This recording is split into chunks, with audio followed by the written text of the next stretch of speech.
Hi friends, welcome to Indhu's kitchen. இன்றைக்கி அவல் cutlet recipe எப்படி பண்ணலான்னு பார்க்கலாம். இந்த அவல் கட்லெட்டை வீட்டில் இருக்கக்கூடிய பொருட்களை வச்சு நம்ம ஈஸியாக பண்ணிடலாம். எப்படி பண்ணலான்னு பார்ப்போம். அவல் கட்லெட்டுக்கு நான் அவல் எடுத்திருக்கேன்.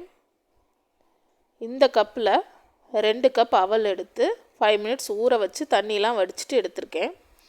2 மீடியம் சைஸ் உருளைக்கிழங்க வேக வச்சு தோல் உரித்து மசிச்சு எடுத்திருக்கேன். 1 கப் பெரிய வெங்காயம் எடுத்திருக்கேன். கொஞ்சம் கருவேப்பிலை, ஒரு பச்சை மிளகாய் நறுக்கி எடுத்திருக்கேன்.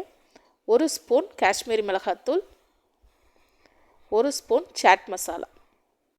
இதுதான் இன்க்ரீடியன்ட்ஸ் எடுத்திருக்கேன். எப்படி பண்ணலான்னு பார்க்கலாம். இப்போ இந்த ஊற வச்ச அவலை நம்ம எடுத்துக்கலாம். இதில் நம்ம மசிச்சு வச்சுருக்கிற இந்த உருளைக்கிழங்கை சேர்த்துக்கலாம். இந்த அளவு நல்லா வேக வச்சு மசிச்சு எடுத்துக்கோங்க. இந்த உருளைக்கிழங்கை இப்போ சேர்த்துக்கலாம். 1 கப் பெரிய வெங்காயம் நறுக்கி வச்சுருக்கேன், அதையும் சேர்த்துக்கலாம். இந்த மாதிரி பொடியாக நறுக்கி எடுத்து வச்சுக்கோங்க.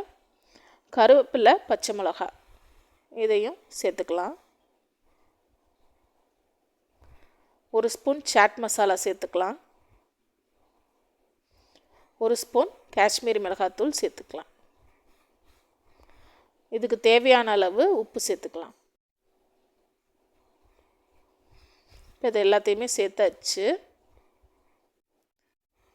நல்லா அழுத்தி பசைஞ்சுக்கோங்க.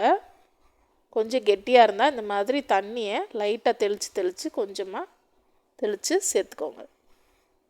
ரொம்ப கெட்டியாகவும் ஆயிடக்கூடாது, ரொம்ப தண்ணியாகவும் ஆயிடக்கூடாது.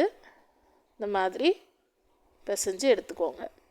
இப்போ இதை ஒவ்வொரு உருண்டையாக உருட்டி கட்லெட் மாதிரி தட்டிட்டு நம்ம பச்சரிசி மாவு எடுத்து வச்சுருக்கேன், சாதாரண பச்சரிசி மாவு, அதில் இந்த மாதிரி பிரட்டி எடுத்துக்கலாம். இந்த மாதிரி எல்லா பக்கமும் அந்த மாவு கோட்டாகிற மாதிரி பிரட்டி எடுத்து வச்சுக்கோங்க.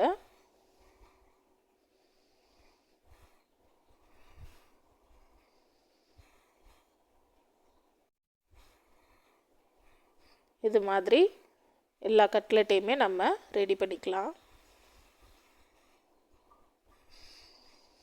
இது ரொம்ப தண்ணியாக ஆயிடக்கூடாது, ரொம்ப கெட்டியாக இருந்தாலும் நமக்கு உருட்டுறதுக்கு வராது. அதனால் கொஞ்சம் தண்ணி தெளித்து நல்லா பிசைஞ்சுக்கோங்க. இந்த மாதிரி ஓவல் சைஸ்லையும் நம்ம போட்டுக்கலாம்.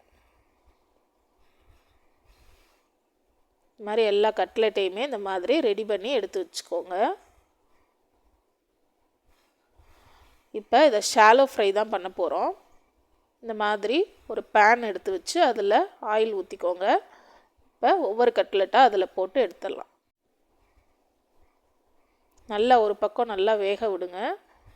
நல்லா வெந்த பிறகு மெதுவாக அடுத்த பக்கம் திருப்பி போடுங்க.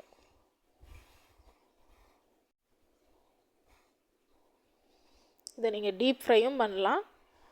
நான் ஷாலோ ஃப்ரை தான் பண்ணியிருக்கேன். இதுக்கு ஷாலோ ஃப்ரையே போதுமானது தான்.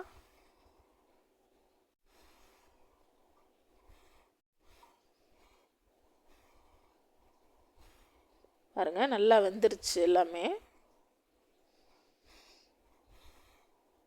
அடுத்த செட்டும் போட்டாச்சு. இந்த மாதிரி எல்லா பக்கமும் வேகிற மாதிரி திருப்பி போட்டுக்கோங்க. அவல் கட்லெட் ரெடி ஆயிடுச்சுங்க.